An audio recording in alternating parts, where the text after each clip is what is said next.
والصلاة والسلام على سید الانبیاء والمرسلین اما بعد فاعوذ باللہ من الشیطان الرجیم بسم اللہ الرحمن الرحیم۔ الحمدللہ جہنم کا تذکرہ کرتے ہوئے سورہ فتح پر ہم پہنچے تھے اور پچھلے پروگرام میں اس میں چھٹی آیت بیان کرتے ہوئے ہم نے یہ آیت پڑھی تھی اور اس پہ کچھ بات بیان کر رہے تھے۔ پہلے آیات سماعت فرما لیں اور ترجمہ اور اس کے بعد پھر میں اپنا تبصرہ عرض کرتا ہوں۔ اللہ تعالیٰ فرماتا ہے وَيُعَذِّبَ الْمُنَافِقِينَ وَالْمُنَافِقَاتِ، اور تاکہ اللہ تعالیٰ منافق مرد و عورت کو عذاب دے، والمشرکین والمشرکات، اور مشرک مردوں اور مشرک عورتوں کو۔ کون ہیں سب لوگ؟ اَوَّانِينَ بِاللَّهِ ظَنَّ السَّوْءِ، جو گمان کرنے والے ہیں اللہ تعالیٰ پر برا گمان۔ اور یہ سمجھایا تھا کہ ان کا گمان کیا تھا کہ اللہ تعالیٰ اپنے حبیب کو چھوڑ دے گا، دین کی مدد نہیں کرے گا، ہمیں طاقت ملے گی، ہم ہی فوق ہوں گے۔ تو یہ اللہ تعالیٰ نے فرمایا برا گمان ہے۔ علیہم دائرۃ السوء، انہی پر، الٹا انہی پر ان کے اس برے گمان کا وبال ہے۔ تو یہاں پہ میں آپ کو بات سمجھا رہا تھا کہ بعض اوقات ایک غلط کام کر رہا ہوتا ہے لیکن وہ یہ سمجھ رہا ہوتا ہے کہ میں اللہ کے قریب ہوں۔ ایک آدمی اچھا کام کر رہا ہوتا ہے، وہ کہتا ہے یہ اللہ کے قریب نہیں ہے، اور وہ اس کا اندازہ کس طریقے سے کرتا ہے؟ دنیاوی نعمتوں کے حصول کے ذریعے، کرائسس سے نکلنے کے ذریعے اور نقصانات سے بچنے کے ذریعے وہ اندازہ کرتا ہے۔ مثلا کہ وہ جو چیز چاہتا ہے پیسے سے خرید لیتا ہے، منصب اس کے پاس ہے، کوئی اگر کیسز میں پھنس جاتا ہے تو رشوت وغیرہ دے کے بڑے آرام سے نکل آتا ہے، ایک فون کال پر کام ہو جاتا ہے، جبکہ دوسرا ایسا نہیں کر پاتا حالانکہ وہ نیک ہوتا ہے۔ تو اس کے دل میں یہ شیطان ڈالتا ہے کہ دیکھ تو اللہ کا پیارا ہے، تبھی تو تجھے اتنی نعمتیں دے رہا ہے، اس کو نعمت نہ دینا ہی علامت ہے کہ اللہ کی بارگاہ میں اس کی کوئی وقت نہیں ہے۔ تو یہ اسی طریقے سے وہ کفار اور مشرکین نبی کریم صلی اللہ علیہ وسلم کے بارے میں گمان کر رہے تھے، صحابہ کرام کے، کیونکہ تنگ دستیاں تھیں، شروع میں پریشانیاں تھیں، تو وہ کہتے تھے دیکھو اگر اللہ تعالیٰ کی تائید حاصل ہوتی تو ایسا ان کے ساتھ کیوں ہوتا؟ جیسے ہجرت فرمانا مکے سے، 13 سالہ مکے زندگی میں شدید آزمائش رہی، اور پھر حتیٰ کہ اس مکے کو چھوڑ کر سرکار مدینہ منورہ میں تشریف لائے، تو اس میں بہت سارے لوگوں نے کلام کیا کہ دیکھیں ان کو جانا پڑا، اگر یہ اللہ ان کے ساتھ ہوتا تو شہر کیوں چھوڑتے، وہاں جا کے کیوں ٹھکانہ بناتے، وغیرہ وغیرہ۔ لیکن وقت نے ثابت کیا کہ اللہ کی تائید اسی کے ساتھ ہوتی ہے جو اللہ کی اطاعت کرتا ہے، فرما برداری کرتا ہے۔ اس لیے جتنے لوگ مجھے سن رہے ہیں میرے بھائی بہن، اور خصوصاً جو ینگ بچے ہیں اور بچیاں ہیں، کہ یہ اچھی طرح یاد رکھیے گا کہ کبھی بھی مادی شے سے، مادی اشیاء کی کثرت سے یا سورسز وغیرہ کی کثرت سے، افرادی قوت کے حصول کی بنا پر کبھی بھی یہ اندازہ کرنے کی کوشش نہ کریں کہ کون اللہ کی بارگاہ میں زیادہ مقبول ہے۔ یعنی ان کو اگر آپ ذریعہ ان کو بناتے ہیں تو یہ ہمیشہ یہ ایسا نہیں ہوتا ہے۔ اصل ہے اللہ کی اطاعت، اس کے رسول کی اطاعت، اس کی نافرمانی سے بچنا، جس کام کے کرنے کا حکم دے وہ کام کرنا۔ اب اگر کوئی ایسا کر رہا ہے وہ ہے اللہ کی بارگاہ میں پیارا، اور یہ کوئی قانون نہیں ہے کہ اللہ تعالیٰ جس کو اپنا پیارا بنا لے اس پر دنیا کے دروازے، دولت کے دروازے کھول دیتا ہے، اسے مشہوری دیتا ہے، معروف کر دیتا ہے، اسے بہت زیادہ عزتوں سے نواز دیتا ہے۔ یہ کوئی اللہ کا وعدہ نہیں ہے۔ اللہ تعالیٰ چاہے تو ایسا کر بھی سکتا ہے، جیسے جب اللہ تعالیٰ کسی کو اپنا محبوب بنا لیتا ہے، حدیث قدسی ہے، تو اللہ تعالیٰ جبریل امین کو بلاتا ہے اور فرماتا ہے کہ اے جبریل میں فلاں سے محبت کرتا ہوں، تو بھی اس سے محبت کر۔ تو جبریل امین پہ تمام آسمان میں اعلان فرماتے ہیں کہ سن لو اللہ تعالیٰ فلاں سے محبت کرتا ہے اور میں جبریل بھی اس سے محبت کرتا ہوں، تم بھی اس سے محبت کرو۔ تو سارے اہل آسمان اس سے محبت کرنے لگتے ہیں۔ پھر حدیث میں ہے نبی کریم صلی اللہ علیہ وسلم فرماتے ہیں کہ اللہ تعالیٰ اس شخص کی دنیا میں مقبولیت اتار دیتا ہے، یعنی وہ مقبول ہو جاتا ہے۔ تو اس لیے اگر کوئی نیک عمل کے ذریعے معروف ہوتا ہے تو یہ حدیث کی روشنی میں ایک آپ کہہ سکتے ہیں اعتماد کے ساتھ کہ اللہ کی بارگاہ میں مقبول ہے، بشرطے کہ عمل ٹھیک ہو، کردار ٹھیک ہو، واقعی نیک ہو۔ بہت سے مطلب یہ کہ کسی بھی ذریعے سے اپنے آپ کو معروف کر لیا کرتے ہیں، حالانکہ وہ بے عمل بھی ہوتے ہیں، غلط بھی ہوتے ہیں۔ تو ہمیشہ مقبولیت جو ہے وہ اللہ کی تائید اور محبت کی علامت نہیں ہے۔ اطاعت شرع ہو، ظاہر باشرع ہو، شریعت کے موافق زندگی گزاریں، اعلانیہ کوئی گناہ نہ کر رہے ہوں، آپ عرصہ دراز تک دیکھتے ہیں ایک شخص کو اور وہ معروف بھی ہے، پھر اس کے بارے میں آپ اس حدیث کی روشنی میں کہہ سکتے ہیں۔ تو قرآن میں بھی اللہ نے واضح فرمایا ان اکرمکم عند اللہ اتقاکم، بے شک تم میں سے اللہ کی بارگاہ میں زیادہ عزت والا وہ ہے جو تم میں زیادہ صاحب تقوی ہے، اور تقوی بغیر علم کے نہیں آ سکتا۔ کیونکہ تقوی ایک وصف کا نام ہے، جب یہ حاصل ہوتا ہے تو یہ بری چیزوں سے روکتا ہے اور اچھی چیزوں کے اختیار کرنے کی ترغیب دیتا ہے۔ تو پہلے یہ علم ہونا چاہیے کیا کیا برا ہے اور کیا کیا اچھا ہے، تبھی تو تقوی ہمیں اس طرف لے کر جائے گا۔ تو اس لیے معلوم یہ ہوا کہ علم کے بغیر تقوی نہیں۔ تو جو صاحب علم لوگ ہیں، پھر متقی ہیں، پرہیزگار ہیں، یہ اسباب ہیں اصل میں اللہ تعالیٰ کی بارگاہ میں مقبول ہونے کے۔ تو اس لیے مادی چیزوں سے کسی کو نہ پرکھا جائے، یہ تو مطلب کافروں کے پاس ہم سے زیادہ ہیں۔ اگر اس کی وجہ سے پرکھنا ہو تو پھر اس کا مطلب تو یہ ہے، اگر یعنی یہی سٹینڈرڈ یہی معیار ہوتا تو کافر زیادہ مقبول نظر آتا، ایسا نہیں ہے۔ تو اس لیے اللہ تعالیٰ سے یہ گمان کرنا کہ میرے پاس نعمتیں ہیں تو اللہ مجھ سے راضی ہے، اور دینداروں کے مقابلے میں یہ گمان کرنا کہ اللہ ان سے ناراض ہے، یہ گمان نقصان کا باعث ہو سکتا ہے، یہ اس کو اپنے دل سے نکالیے۔ اور اللہ تعالیٰ نے فرمایا کہ غضب اللہ علیہم، اللہ تعالیٰ نے ان پر غضب فرمایا، وَلَعَنَهُمْ، اور انہیں ان پر لعنت فرمائی۔ اللہ کا غضب فرمایا یعنی دنیاوی عذابات میں مبتلا کر دیا، ذلت، رسوائی، ندامت، قید، اور آخرت میں پھر عذاب قبر، بری موت، پھر میدان محشر میں انتہائی ذلیل، اور اس کے بعد جہنم میں داخلہ۔ اور لعنت کا مطلب ہوتا ہے کہ اللہ تعالیٰ کا کسی کو اپنی رحمت سے دور کر دینا، یعنی جب لعنت کو منسوب کیا جائے اللہ تعالیٰ کی طرف، یوں کہیں کہ اللہ نے لعنت فرمائی، اس کا مطلب ہے کہ اللہ تعالیٰ نے کسی کو اپنی رحمت سے دور کر دیا۔ اور جب ہم کہتے ہیں کہ رسولوں نے لعنت فرمائی یا قرآن نے لعنت فرمائی، اس کا مطلب ہوتا ہے رحمت سے دوری کی دعا، یعنی نبیوں نے لعنت فرمائی، اس کا مطلب کیا ہے؟ نبیوں نے گویا کہ دعا کی کہ اللہ تعالیٰ اس قوم کو اپنی رحمت سے محروم کر دے۔ اور اسی طرح جب ہم آپس میں لعنت کرتے ہیں تو اس کا مطلب یہ ہوتا ہے، ہم کہتے ہیں تجھ پہ اللہ کی لعنت ہو، مطلب کیا ہے؟ اللہ تجھے اپنی رحمت سے دور کر دے۔ اس لیے ایسی دعائیں ہرگز نہیں کرنی چاہیے۔ تو اللہ تعالیٰ نے ان پر یہ بیان فرمایا، وَعَدَّ لَهُمْ عَلَى جہنم، اور ان کے لیے جہنم کو تیار فرمایا ہے۔ تو یہ منافق مرد، منافق عورتیں، مشرک مرد، مشرک عورتیں، یہ نص قرآنی سے ثابت ہے کہ یہ جہنم میں جائیں گے۔ اس لیے ایسے لوگوں سے اگر کوئی مجبوری ہے تو ظاہری برتاؤ کرنے میں کوئی حرج نہیں ہے، ہم اس کو ہمیشہ کہتے ہیں، لیکن یاد رکھیں جس کو اللہ تعالیٰ جہنمی قرار دے اس کی بہت زیادہ محبت دل میں نہ پیدا کریں، گہرا لگاؤ، دوستیاں، پیار، محبت، نو، آپ کے دل میں اللہ کی محبت ہونی چاہیے، رسول کی ہونی چاہیے، اچھے نیک لوگوں کی ہونی چاہیے۔ ان سے وہی بس ظاہری لگاؤ۔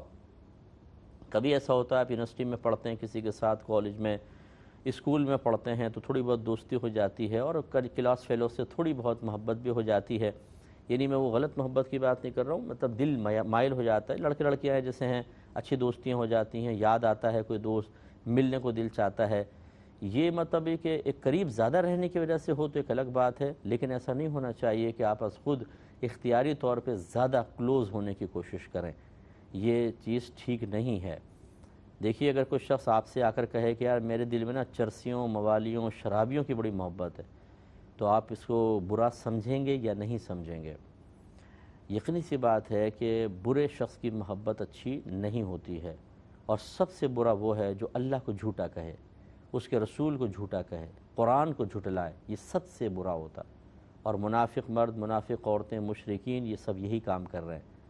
اس لیے صرف ایک میں سوچ دینے کی کوشش کر رہا ہوں، سمجھ میں آئے تو بہت اچھی بات ہے، نہ آئے تو یہ آپ کی قسمت کہ بعض اوقات ہم مختلف اسپورٹس خاص طور پر اس سے دلچسپی رکھتے ہیں، کوئی خاص مطلب کھیل ہمیں زیادہ محبوب ہوتا ہے، اس میں کوئی کھلاڑی مقبول ہوتا ہے اور ہماری اس سے بڑی محبت پیدا ہو جاتی ہے، فٹ بالر ہے، کرکٹر ہے، ریسلر ہے، ہم اس سے محبت کرنے لگ جاتے ہیں، دل بہت زیادہ مائل ہونے لگ جاتا ہے۔ اسی طریقے سے فلمیں، جو ہمارے ینگسٹرز فلمیں دیکھتے ہیں، کسی بھی غیر مسلم کی محبت آپ کے دل میں کوٹ کوٹ کے بھر جائے، ان فلموں کی وجہ سے، ڈراموں کی وجہ سے، یہ انتہائی خطرناک ہے۔ بس یہ میں آپ کو عرض کر رہا ہوں کہ یہ بہت زیادہ نقصان دے سکتی ہے۔ ایک قلب میں صرف اللہ کی محبت ہونی چاہیے، اس کے رسول کی، نیکوں کی محبت ہو، انبیاء علیہ السلام کی ہو، صحابہ کرام کی ہو، اولیاء اعظام کی ہو، قرآن پاک کی محبت ہو۔ اسی طرح جن چیزوں کا تعلق اللہ سے ہے، جنت ہے، آخرت ہے، اس کی محبت ہونی چاہیے۔ اس طرح دیندار لوگوں سے محبت ہونی چاہیے۔ بس یہ ایک سوچ اور فکر ہم نے آپ کو دی ہے، اس پر غور کیجیے گا۔ برے، جیسے ابھی میں نے ایک مثال دی، آپ فوراً کہیں گے ہاں صاحب بالکل ٹھیک کہہ رہے ہیں، یہ اگر کوئی مثلا جیسے میں نے مثال دی کہ کوئی کہے میرے دل میں بڑی چرسیوں موالیوں شرابیوں کی بڑی محبت ہے، جواریوں کی بڑی محبت ہے، سٹے بازوں کی، تو وہ آپ اس کا چہرہ دیکھیں گے کہ یار یہ تو کوئی اچھی چیز نہیں ہے، بروں کی محبت کیوں ہے تمہارے دل کے اندر؟ تو سب سے بڑا برا وہ کہ جو ہمارے مذہب کو غلط کہے، سب سے بڑا برا وہ جو اللہ تعالیٰ کو جھوٹا کہے۔ تو اس لیے میں نے پہلی عرض کیا کہ ایک ہوتا ہے غیر اختیاری میلان کہ وہ ساتھ رہتے ہیں بیٹھتے ہیں تو چلو تھوڑا بہت ہو گیا، اس کو آگے نہ بڑھنے دیں، اس پہ ایک لمٹ قائم کریں۔ اسی لیے قرآن نے جا بجا غیر مسلمین سے دوستیوں کو منع کیا ہے، ظاہری برتاؤ نہیں، دوستیاں، بہت زیادہ کلوز ہو جانا، تحفے تحائف دے رہے ہیں، گیٹ ٹوگیدر ہو رہی ہے جی، اور آ رہے ہیں جا رہے ہیں، اس کے بغیر دل ہی نہیں لگ رہا ہے، اور ساتھ بیٹھ رہے ہیں تو کہ گھنٹے تک اس کے ساتھ بیٹھے ہوئے ہیں، یہ بہت خطرناک چیز ہے، اس پر توجہ کرنی چاہیے۔ اگلی آیات کی طرف آتے ہیں۔ اللہ تبارک و تعالی نے سورہ قوف میں ارشاد فرمایا کہ اس میں بھی جیسے کہ ہم اب بات گفتگو ہماری چل رہی ہے کہ مختلف جہنم میں لے جانے والے اعمال اللہ تعالیٰ نے ذکر فرمائے ہیں مختلف مقامات پر، تو یہاں سے میں شروع کرتا ہوں کہ اللہ تعالیٰ نے ارشاد فرمایا کہ افلم ينظروا الى السماء فوقهم كيف بنيناها وزيناها وما لها من فروج۔ تو انشاءاللہ آگے اس کا ذکر آئے گا، لیکن یہاں اللہ نے بڑی پیارے انداز سے کچھ باتیں بیان فرمائی، میں چاہتا ہوں وہ بھی آپ کے ساتھ ہم شیئر کریں اور اللہ تعالیٰ کی قدرت عظیمہ کو اپنے دل میں بڑھائیں۔ اللہ تعالیٰ فرماتا ہے کہ کیا یہ لوگ نہیں دیکھتے آسمان کی طرف فوقہم کہ جو ان کے اوپر ہے، کیفا بنیناہا ہم نے اسے کیسا بنایا ہے، وزیناہا اور کیسا اس کو مزین کیا ہے، وما لہا من فروج اور اس میں کہیں سوراخ نہیں دیکھو گے۔ آپ دیکھیں آسمان میں کہیں دراڑ نظر آتی ہے، کہیں سوراخ نظر آتا ہے، حالانکہ یہ جو ہمارے اوپر آسمان ہے اس کے اوپر بھی آسمان ہے، 7 آسمان ہیں، لیکن کہیں دراڑ نہیں، کہیں سوراخ نہیں، اور نبی کریم تشریف لے گئے اوپر۔ تو یہ اللہ تعالیٰ فرماتا ہے کہ یہ نہیں دیکھتے آسمان کی طرف، اور یہ وجہ یہی ہے کہ یہ مطلب سوچ فکر پیدا کرنے کی ضرورت ہے کہ جب ہم غور و تفکر کرتے ہیں تو دل تسلیم کرتا ہے کہ کوئی ذات تو ایسی ہے جس نے ان کو بنایا ہے اور جو اس کو سنبھال رہی ہے۔ اب وہ کون ذات ہے؟ اگر آپ ایک غیر مسلم سے بھی پوچھیں جس کی وہ پوجا کرتا ہے کہ کیا یہ آسمان جن کی تم پوجا کرتے ہو انہوں نے بنایا؟ کہیں گے نہیں۔ تمہیں انہوں نے بنایا؟ نہیں۔ وہ تمہیں کھانا رزق دیتے ہیں؟ نہیں۔ کون دیتا ہے؟ کس نے بنایا؟ کہیں گے اللہ نے بنایا۔ تو بھائی پھر اللہ کو پوجو، اللہ تعالیٰ کی عبادت کرو۔ تو یہ اللہ تعالیٰ نے اسی لیے جا بجا قرآن میں باتیں بیان فرمائی اور ان کو سرکار نے مشرکین کے سامنے پیش کیا کہ غور کرو ذرا اس کے اوپر، اور جب غور کرو گے تو تم مانو گے کہ یہ سب اللہ نے کیا ہے۔ تو بس جو سب یہ کرنے پر قدرت رکھتا ہے تو عبادت کے لائق تو وہی ہوا، پھر اس کو چھوڑ کر تم دوسرے کی عبادت کیوں کر رہے ہو؟ تو افلم ينظروا الى السماء کیا پس یہ آسمان کی طرف نہیں دیکھتے، فوقہم وہ آسمان جو ان کے اوپر ہے، کیفا بنیناہا کیسے ہم نے اس کو بنایا، وزیناہا اور کیسے ہم نے اس کو زینت دی۔